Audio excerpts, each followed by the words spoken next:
Welcome to this special event of the California Arts and Sciences Institute. My name is François Melisse. I'm a board member and retired professor of economics at the Naval Postgraduate School. There are a couple things I'd like to get to before we start. One of them is to talk a little bit about CASI. We affectionately call it CASI, California Arts and Sciences Institute, and then introduce the two speakers. The California Arts and Sciences Institute is a 501c3 nonprofit dedicated to inspiring youth and promoting valuable discussions like these of contemporary issues. We have a deep bench of speakers that offer a wide spectrum of expertise in arts and sciences, as well as business and economics. We rely on your support for these great events, and we welcome your suggestions for other topics that you think might be of interest. Membership entitles you to 2 tickets to any members-only events. These are very special events. They're really interesting. You also get 2 tickets to any regularly scheduled events. We're all volunteers, so we're a really good deal. 99% of the funds go to student scholarships and prizes. We currently have 3 competitions going for students: an art contest, a writing contest, and a film contest. That's new for us, the film contest. If you know any student that might be interested, please have them contact us. Now, let me introduce our main speakers. Dr. Michael Hogan, most of you have heard of or know, is the founder of CASI and chairman of CASI. But what you might not know is that he's a rocket scientist. As project manager for the heat shield for NASA's Apollo rocket, you can be confident that he knows something about high temperature fires. As a member of the National Academy of Sciences, he developed the first multidimensional model for air pollution dispersal. Michael was also an advisor to 2 U.S. presidents and was involved in the signing of the U.S. Clean Air Act. Our other speaker, David Hurwitz, is an industrial engineer, researcher, journalist, and analytic modeler. A refugee from Silicon Valley, Yes, David was the marketing guru behind several successful startups and publicly traded companies. He's a prolific writer and writes under the pen name David Burkian. On the Burkian Nation website, bnation.us, it honors the 18th century British parliamentarian Edmund Burke, who sympathized with America's colonists during the Revolution. Now I'm going to turn it over to David. Thank you, Francois. Full house. This is great. Thank you all so much for coming out. We've got a packed hour. The rundown we're going to go through is, first, there are many victims of the meltdown at Moss Landing. We've got a couple of them here, and I'm going to interview them in a few moments. We're going to ground this in the lived experience of people who went through it. Then I'm going to turn it over to Dr. Hogan, who's going to take us through the environmental disaster with a scientific analysis of the fuel, the fire, the contamination, the long-term effects, and so forth. He'll toss the ball back to me, and drawing on my industrial engineering and engineering economics background, I'm going to share some forensic accounting with you for the money that went into this monstrosity and how it got built. By the way, your money went into it. That's how it got built. That's the third thing, financial meltdown. And then I'm going to walk you through an examination of the different forms of energy available to us in California for expansion, how much land they use. I'm going to do a quick survey of what our elected officials had to say about this project. It was all fun and games before the meltdown. Lastly, where do we go from here? Other battery fires have occurred recently, locally, and not too far away. Call to action number 1. We've got to support these people and the thousands more victims of the Moss Landing meltdown, and we have to fight more battery plants. These need to be stopped. There are many more that are in the hopper right now, next to hospitals, next to high schools. It's craziness. The elephant in the room is greenhouse gases. For the last 25 years, especially the last 4 or 5 years, there's been a tremendous push to cut greenhouse gases. That was the motive behind building the big battery storage plant. Just a level set, of the total greenhouse gases in the entire world, California produces less than 1%. Even if we took this from 0.7% to zero, the California economy would go to zero and we would all die or have to go somewhere else. But even if zero would not make a difference, not even a rounding error in total greenhouse gases. Yet because of the perceived need to cut greenhouse gases, that's why this happened. Let's talk to Larry Moore of Prunedale. He'll introduce himself in a moment, and Liza Schmidt and her beautiful baby, Faith. First, Larry, how about you stand up and introduce yourself, and then we'll move ahead and look at your video and your picture. Hello, neighbors. Larry Moore, born and raised in Silicon Valley, moved to Prunedale 35 years ago. We live 7.6 miles from the plant, right off of Echo Valley Road. We're at an elevation of 630 feet. So from our front porch, we can directly see the stacks and most of Moss Landing. When we first realized there was a fire, all we saw was smoke. There was nothing on the radio or news. We turned on Broadcastify, an app that you can monitor police and fire radio, and realized that there was something really important happening. And we went out on the porch and watched it grow and grow. We couldn't see the flames, just saw smoke.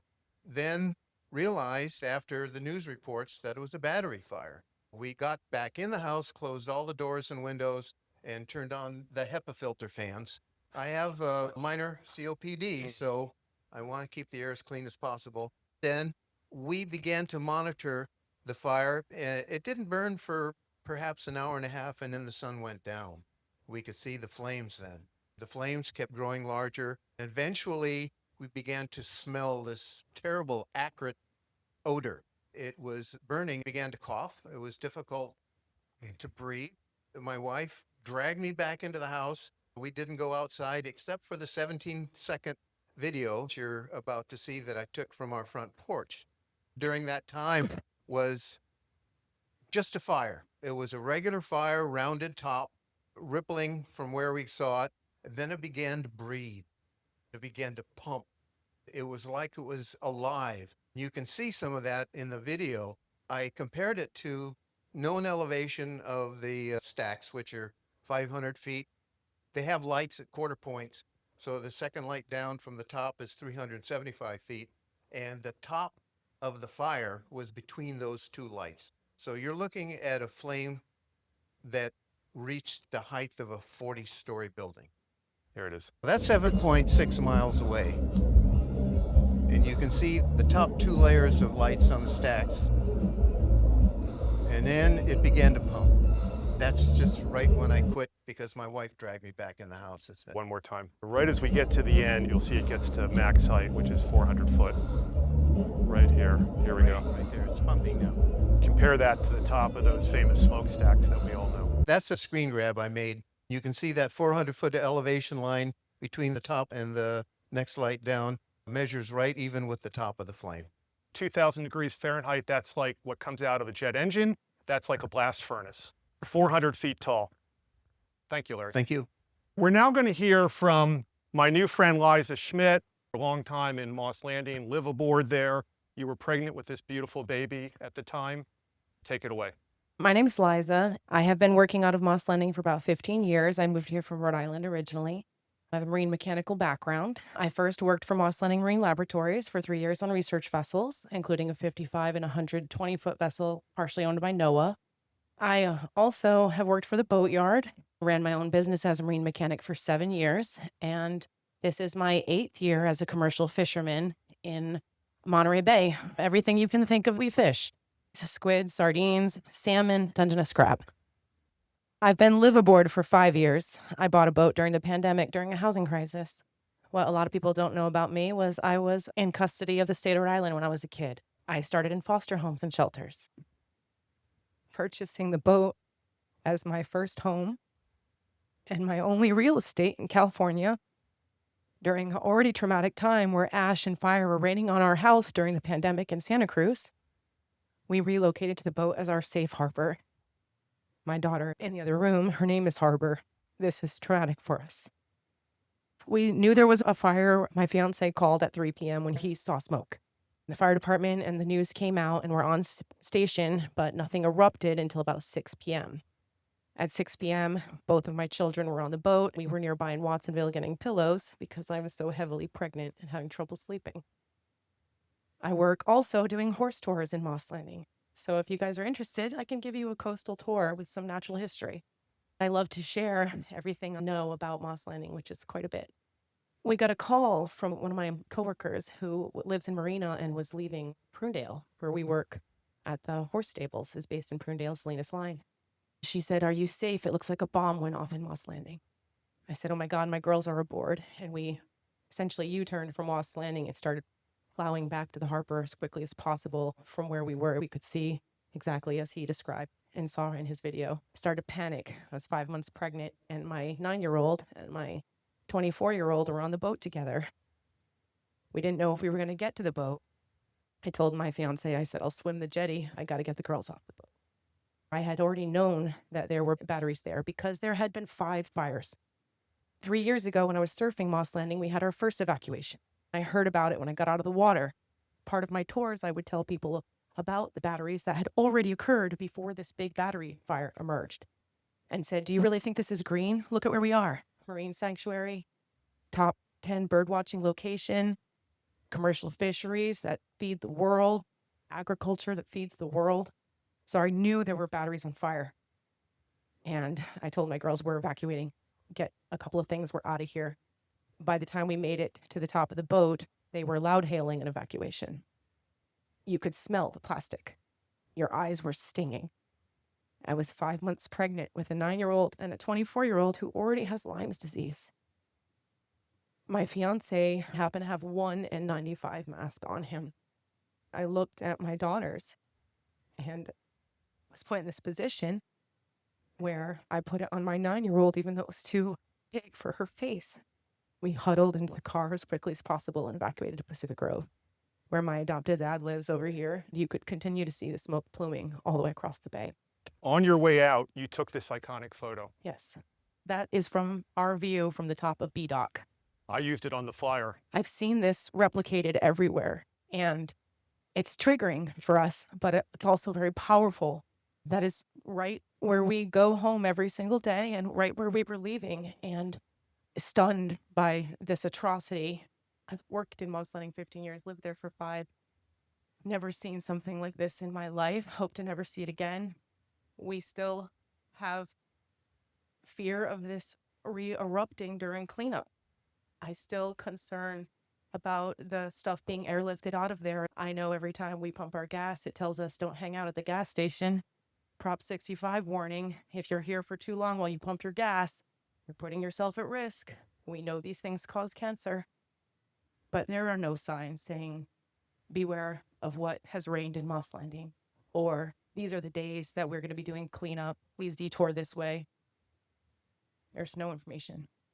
The fires erupted and we were living there for 5 years and worked there for 15. Anyone that goes to Moss Landing knows the sea lions are barking. They bark all night. When I've had guests, they've said to me, "How do you sleep through this?" And so you get used to it. It's just the echoes of the sea lions. They leave in July for breeding purposes, but in January and February, they left for 2 months. You could hear a pin drop. It was dead silent. Now the sea lions are back in Moss Landing. They are sick and dying everywhere from a respiratory disease called leptospirosis. It is contagious to humans. There's correlations between their sickness and climate change, but we know that there have been massive toxic fires in LA and Moss Landing at the same time. These migrational creatures are traversing our coasts. We now live in Aptos in an ADU temporarily until we figure out what we're going to do next. We are supporting a new rental and our boat slip, which we can't use. We put a brand new tarp on our boat when we left. It is now covered in black soot. The sea lions are dying all around it. We're still paying for our slip. I asked the harbor to relieve us of our slip fees and said, we can't use this place. It's not safe. You don't have a cleanup plan. We can't live here. I got a note from my doctor saying it's not safe. They told us that we have to pay for it because it's public money. If they allow us to not pay for it, then it's a tax on the taxpayer. Wow.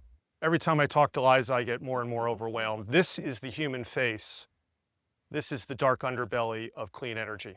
Now I'm going to turn it over to a man who knows fire. I call him Indiana Hogan, Carmel Valley's own Indiana Hogan, Dr. Michael Hogan.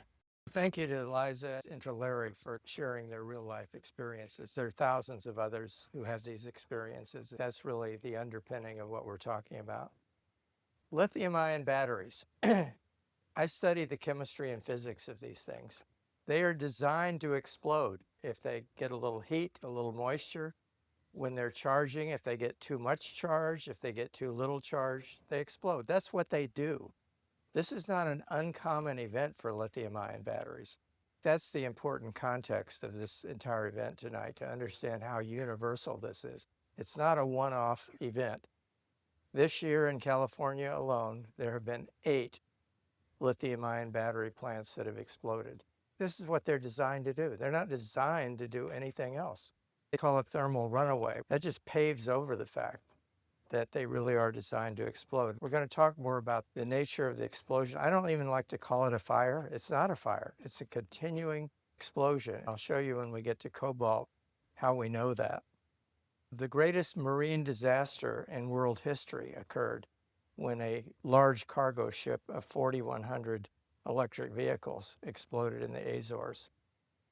The entire ship burned and sank, but before it sank, it emitted a huge toxic plume, and the rest of the toxicity went into the ocean. That catalog marine disasters, there's never been a bigger one than this. Offshore wind and battery plants are joined at the hip. What does that mean? You cannot have offshore wind unless you have a means of storing intermittent energy. Likewise, there's no reason to have these battery plants unless you have lots of offshore wind. The reason I say offshore wind is that's the marginal wind that we're talking about. We kill 4 million birds a year with onshore wind. People are catching on to that and somewhat opposed to the noise, ugliness, and the danger of onshore wind. So the big plan that the federal government had in the last 4 years was to develop massive amounts of offshore wind. I know we have several people from further south, Morro Bay, Santa Maria. Raise your hands. Thanks for being up here. The plan the federal government had was to have the marriage of the battery plant and the offshore wind. One without the other is meaningless. The reason this is important is that we need to fully understand offshore wind and its impacts because the environmental impacts are twinned. I won't go into detail. I've written an entire professional article about it, but offshore wind has killed over 5,000 whales so far, thousands of seabirds, including our golden eagle. Sometimes people ask me, how do you really know that the offshore wind is what's killing them? Well, we've done the scientific studies. Garasoulas, Linos, and myself have published the correlation. Even more telling, the previous administration signed kill permits for hundreds of whales, including the endangered north right whale. Also, thousands of kill permits for the bald eagle. If you or I were to kill a bald eagle, that's felony. But if you have the kill permit, which was issued to the wind power executives, they don't have to suffer as they kill the birds. The offshore wind also has more worker deaths than any other power industry. It's the most dangerous thing. They send young people up climbing 300-foot towers. What could go wrong between electrocution and falling? It is the most dangerous power job there is. Also, there's massive fishery depletion. I have a home in Scotland on the North Sea. 95% of the fish catch is gone now that these are installed. The grid integration is important. I won't go into it in great detail. It's just these things do not integrate into the grid. The battery power, the wind, or solar separately do not integrate into the grid. What does that mean? The technical term is they don't have the right grid inertia. There's a huge amount of start and stop and wasted energy. Every day in California, we waste enough energy to power 400,000 homes. That's the loss of grid inertia. And what does that mean to you? As a taxpayer and ratepayer, it means you pay for these. Our state government has pledged to pay for power that's not needed in order to subsidize the wind, solar, and battery industries. You have accompanying many more environmental impacts, both from the stationary sources, dependable sources, as well as the intermittent. It's just a huge amount of wastage. Before I get into some of the deep science, I want to thank Never Again Moss Landing. I know many of you are here tonight. wonderful organization. You've lived it, and you're doing things to make our future safer. I know that there are many different viewpoints, ML, but what you're doing is marvelous and admire you. David will get to it later, but I wanted to mention I met with our state senator Laird and Assemblywoman Addis 2 years ago, part of a public testimony. There were 20 of us who testified. And we went into all these adverse environmental impacts. 19 out of the 20 people who testified were strongly opposed to offshore wind and battery plants. At the end of the briefing, Senator and Assemblywoman said, "Thank you for coming. We just should be honest and let you know we're going to build all this stuff. This is planned as part of our program. We are attached to it. It's part of our policies and future." Now, I also invited both Laird and Addis tonight. I don't see them present. There's a shocker. Yeah, shocker. I think it's really important that our leaders get involved in this. I would like to acknowledge in the House is Shannon Kessler, who's running for Assembly District 30. I haven't known Shannon for very long, but I really admire her because she's eager to learn about these things. When she gets to Sacramento, I feel confident she's going to make better decisions for our future. Greenhouse gases, there's a lot of hype about greenhouse gases, but you have to look at the life cycle of the entire operation. When you build a nuclear plant, you look at its building, its operation, et cetera. The same with natural gas, solar, and offshore wind.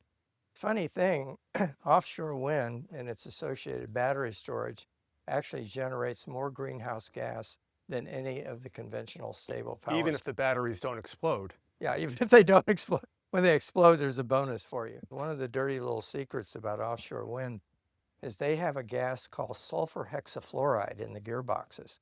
This is the most powerful greenhouse gas known to man, 1,000 times stronger than carbon dioxide. However, it's resident in the atmosphere for 1,200 years. We should be paying a lot more attention to the greenhouse gases associated with offshore wind. We don't have clear numbers about the poundage of heavy metals that exploded. This is the low number. The huge amount of cobalt, and manganese, and nickel are highly toxic. I'm going to talk more about cobalt because that's also very carcinogenic. We know that this is an explosion and not a fire. We have been able to look at the particles of cobalt. They're as thin as paper. They're very tiny, micron size. They're jagged. The only way they could be jagged is they were blown out of the lithium-ion battery. So this is not your normal fire. It's nothing fire about it. It's a continuous explosion. The plume, this is roughly what the aerial plume looked like based upon the wind data we have. It really went a considerable distance. It gives you an idea of the huge size we're talking about, both the size of the plume that affects human health. You've heard about some of the short-term respiratory effects. I'm going to talk about the long-term in the next couple of slides. This is another shot of the plume. Notice it's sooty. This is not gases. It's not hydrogen fluoride and carbon dioxide. This is soot. These are particles that are as thin as a piece of paper. They're very high concentration, and they're very toxic. What we're dealing with is the exploded heavy metal soot from this plant. This gives you an idea of the magnitude of the area that's infected. This is the soil contamination after the event. The numbers are the multiplication factor of the natural level. If you had an original level of cobalt right here, you now have 1,200 times that level in the soil. We really have two different things going on. We have human health and we have soil uptake. The other thing about the soil contamination is that it lasts a long time. Heavy metals don't go away. I'll share a personal experience I've had with heavy metals in the soil. When I lived in Sonoma County, I had solar panels. The home burned down in one of the wildfires. We did soil testing and found loads of arsenic and cadmium in the soil. That was from the heavy metals in the panels. Different source, but the same phenomenon. These chemicals would have lived in the soils for centuries. It doesn't go away. Heavy metals don't move around very much. They don't dissolve. This was mostly in the footprint and near the house, so they're not deep-rooted plants. I wanted to clean it up. But the health department also came to me and said, Dr. Hogan, you're going to need to clean this up. The levels are above normal. I said, I know, I've read them.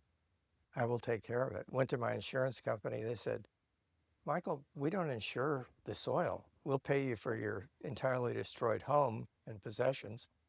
I wrote a check for $81,000 to clean up those heavy metals in the soil. It's a big expense to clean up roughly the area we're talking about of heavy concentration of soil. We're talking many billions of dollars. Just the cost implications to bring our soils back to normal. When I say normal, I mean so that children can play in the soils and so that we can grow crops that are healthy. Why do we care so much about the crops? We have papers, professional publications by Adhikari et al. That show that cobalt in particle form is taken up very readily by crops. Goes right into the roots, right up into the berries. I think the silence from the media, from the politicians, is deafening. This is something we should have heard a lot more about, and we should have seen a lot more hard data. Long-term effects. This, I think, is the most significant. It's the most scary, so anybody who's easily scared, step outside for a minute. This is really tough stuff. These are your alveoli, micron size, about 90 microns. They're tiny little bubbles. In the lungs. They're at the bottom of your lungs. That's where all the work's done, where the oxygen, carbon dioxide transition occurs, where your blood gets the oxygen it needs. The whole factory. This is realistically what they look like. You can see the blood vessels that are around the alveoli so that they can interact with the air.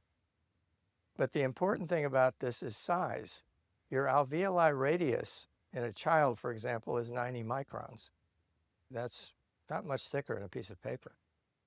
Funny thing, the cobalt nanoparticle circumference, similar in size, 3 to 63 microns. Now that's compounded by another factor. We know what these cobalt particles are. They're jagged. They're extremely jagged. When they're down there, they're not only the right size to get stuck, they're not going anywhere. They start moving across the inner of the alveoli.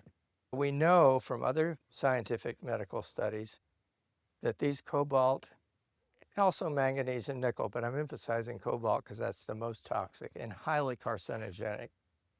We know that the time in the lungs is on the order of years. Depends on each person's different size alveoli. This has the potential to remain in your alveoli for years and start its potential carcinogenic effects. Now, talking about long-term effects, we just heard a report from 9/11 last week. I was stunned at the numbers. I knew there was a big time delay, but there were 30 times as many pulmonary cancer deaths decades after, 30 times as many. The deaths that happened on the day of 9/11 are understandable. People were blown up. They had to jump out of the windows. They were on fire. There were 3,000 people that died that day. But there were another 90,000 that have died since then. I'm not trying to scare you on this. I'm just trying to give a perspective on what's going on, what the time frames and what the degree of concern should be. David said he didn't want to see any more lithium-ion battery plants. I'm not excited about seeing any more lithium-ion battery plants either. We've seen no environmental benefit. They're made from slave labor, both in the Congo and in China. Not a pretty picture. The net advantages of lithium-ion batteries look very, very small compared to the risk that we're taking. We've covered the cobalt inhalation. Very important takeaway. The toxins in soils, we've got heavy metals that are going to be out there for a century or more. I've heard a lot of fantasy plans about how that could be cleaned up with hemp or other things. Show me and I'll believe it. It is not easy to clean up heavy metals, as I realized when I was writing out the check for $81,000 to clean up my heavy metals just on my single-family home. Keep remembering what lithium-ion batteries are designed to do. They're designed to explode. That's what they do. That's the chemistry of the things. In South Korea, we've had 3 lithium-ion battery plants explode this year. It's a constant thing happening all over the world. Funny thing, we don't hear a lot from our media about it. Puzzles me. Also remember that battery plants don't stand on their own. They'd have no reason to exist unless we have a vigorous offshore wind industry. As you know from further down south in Morro Bay area, there are big plans to convert hundreds of square miles of your sea to offshore wind. Thank you very much.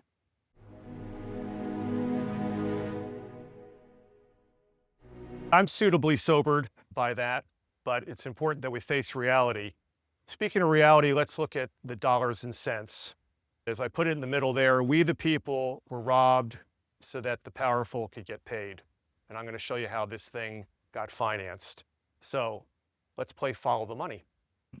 Vistra Corporation is the hated, huge power company that built this. They got, best estimate, $480 million of public money. The estimate ranges from a low of about $1/3 billion to maybe $750 million. Best estimate, $500 million. Where'd that money come from? Half came from the feds, half came from California mandates. It was the Green New Deal, officially the Inflation Reduction Act of 2022. It included investment tax credits for battery plants, amongst other things. And you can see the estimate is that Vistra took credits of somewhere between 200 million and 400 million, best estimate 220. At the state level, there was a 2013 California law that says PG&E, as an investor-owned utility, was mandated to buy power from battery plants. You can see the ranges here. It's estimated that in the life cycle till the thing blew up, they got, best estimate, $260 million. 220, 260, 480. I rounded up to 500. That's a pork pie. That's a $500 million pork pie. No $500 million pork pie, no battery bomb in Moss Landing. Even if no fire, let's say it didn't blow up and Liza and her family were still living happily as their liveaboards in Moss Landing. Even if no fire, it still burned up $500 million of public money. That is unacceptable. This was a net loser, but for insiders, if the thing didn't blow up, it was supposed to bring in $1.1 billion in revenue, cost $1.4 billion, had a $300 million net present value loss. Pre-subsidy. Remember, we think they got $500 million in subsidy. By the way, do a little subtraction. If they got $500 million of subsidy and at a $300 million loss, there was $200 million left over. Who's got that? The Moss Landing BESS, by the way, the official name for these monstrosities is BESS. I apologize to anybody here who had an aunt Bess or a girlfriend named Bess, because now it's a 4-letter word. BESS stands for Battery Electric Storage System. We call them battery plants. The Moss Landing plant was not financially viable prior to the January 2025 fire. If they didn't get our public money, they never would have built it. It would be great if some professional journalists and our elected leaders and some prosecutors dug in and got a proper accounting.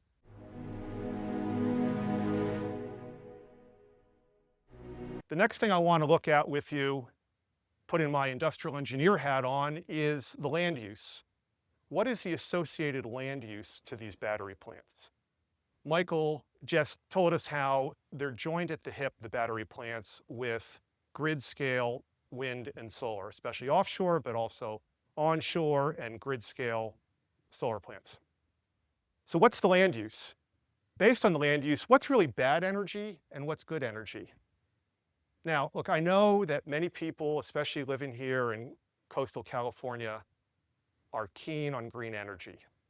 It rises to the level of religion for many people. So the facts I'm going to give you now are going to be upsetting. But as the political commentator Ben Shapiro famously said, facts don't care about your feelings. So I'm going to give you the facts, process them, and then we can discuss after. California's got 5 forms of power that we can grow, and we need a lot more power. We need a lot more electricity in California. We pay too much. The way to get the price of something down is to grow the supply. Remember supply and demand? We need a greater supply of electricity. These are the 5 growable forms, in my opinion. And you might say, hey, David, where's hydro? We're not going to get another hydro power dam. You might say, hey, David, how about geothermal? Pretty cool to me, but I don't think that's growing. We need more juice. These are the 5 forms that we could conceivably use. So what is their land use? We'll start with solar. What you're seeing here, a map of California. If we were going to power California solely by solar, it was the only way we had to power California, it would take 2,755 square miles of solar farms. This is the size, did the math, of what that would look like there in the middle of California. Solar farms are bad. They are profligate land users, 1,300 times more land than natural gas to produce the same amount of power. It uses 125 times more land to produce the same electricity as nuclear. As Michael showed us a moment ago, solar has greater life cycle emissions of greenhouse gases than nukes or gas. And number 5, what's number 5 say? Batteries required. What did we just learn about batteries? They explode and they're wildly uneconomic. They can only do it when we give them hundreds of millions of dollars of our money. Also, we need a thing called baseload power. I won't go into the wonkiness of it right now, but solar is not baseload. By the way, if you got panels on your roof, hope your house doesn't burn down like Michael, but rooftop solar is fine. I'm really assailing solar farms. Let's look at onshore wind.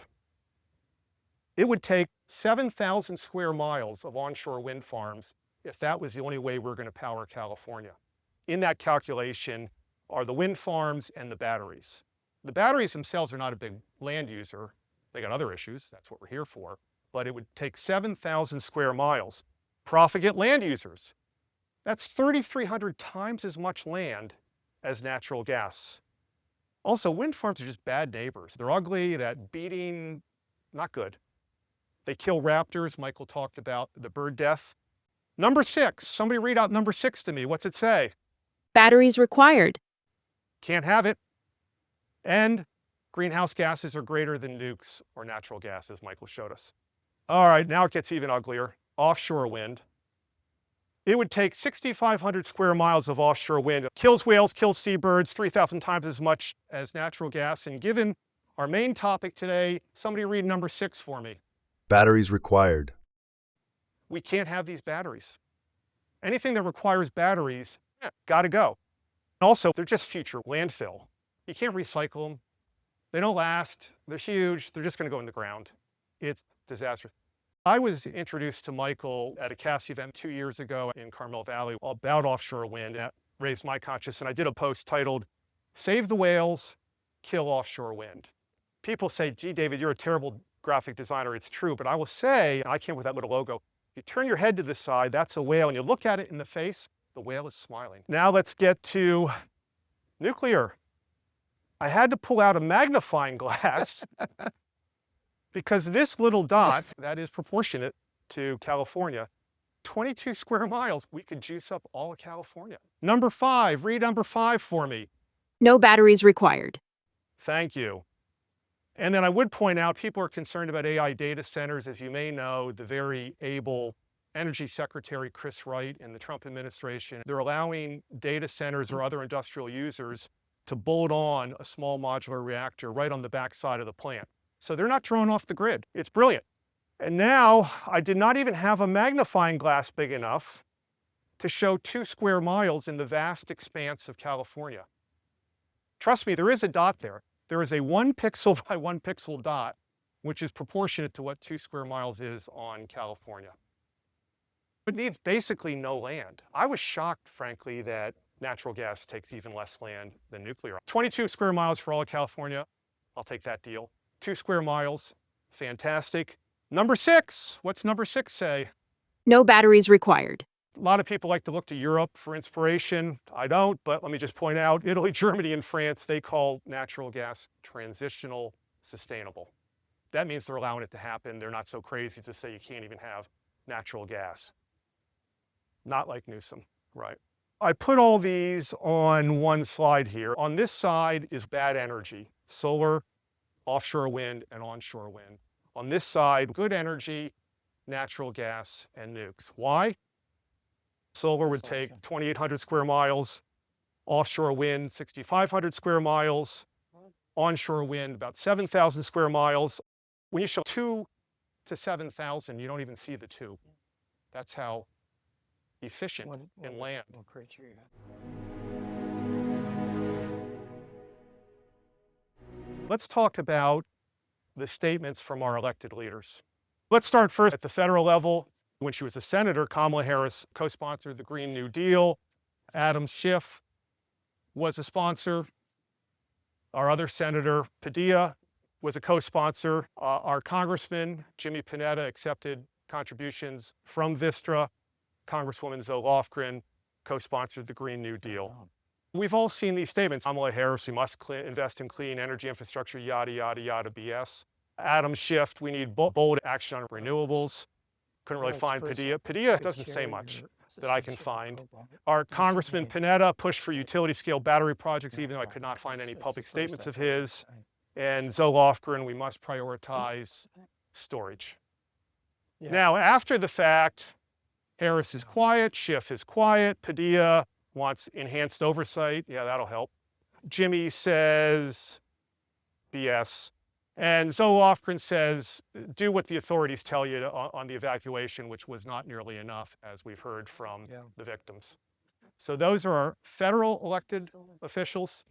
At the state level, I've got Newsom, Senator John Laird, Assemblywoman Dawn Addis.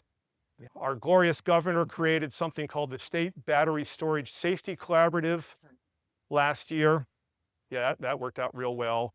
John Laird, obviously, longtime supporter of green energy projects.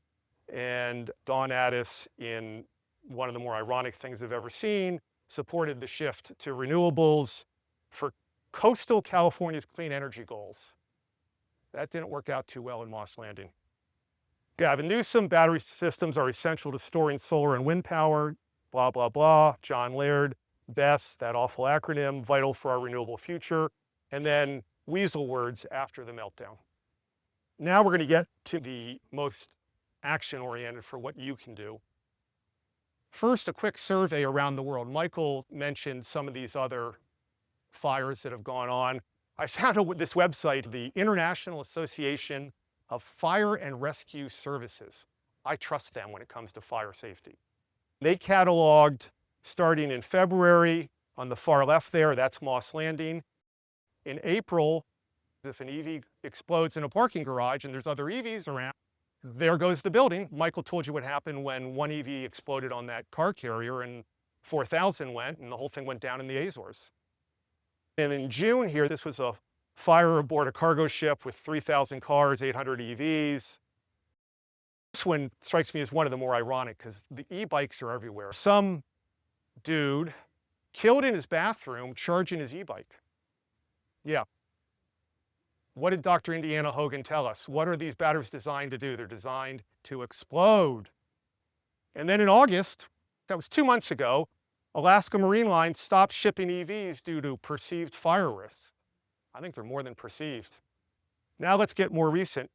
On the left here, how many people saw this 6 weeks ago, maybe, Shannon? Who even knew it was there? The California Flat Solar Project down by King City in an area where there's more coyotes than people. It's right on the San Andreas Fault, by the way. In this case, it was 2 Tesla Megapacks. And by the way, Apple owns and operates this because, hey, they got to go net zero. So that exploded, and we haven't heard much. It was all swept under the rug.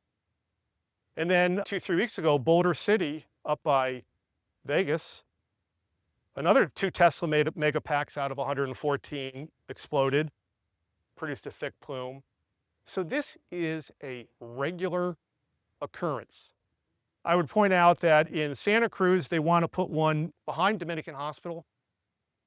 What could go wrong? They want to put one near Aptos High School, which is also right on the coast. And then down in San Luis Obispo, you've got an existing one in Nipomo. And then Vistra is trying to put one in Morro Bay in a retired power plant site. Be aware of these. It seems to me, as citizens, we need to throw our bodies in front of these plans. Resources for you, take a picture of the QR code. It'll take you to a Google Drive folder with PDFs of all of these slide decks. And then, as mentioned earlier, I've got a website called Berkey Nation, address bnation.us. Michael saw these blog posts I was doing. The first one I did a week after I titled Moss Landing Disasters. I didn't know at the time. That's Liza's photo, the iconic photo with the egret there. And then revealed public money for that plan. That's what I just presented to you a little bit ago, the $500 million. Bad energy versus healthy energy, what we just looked at a moment ago. What's the land footprint these different forms of energy take. And then maybe my favorite, save the whales, kill offshore wind.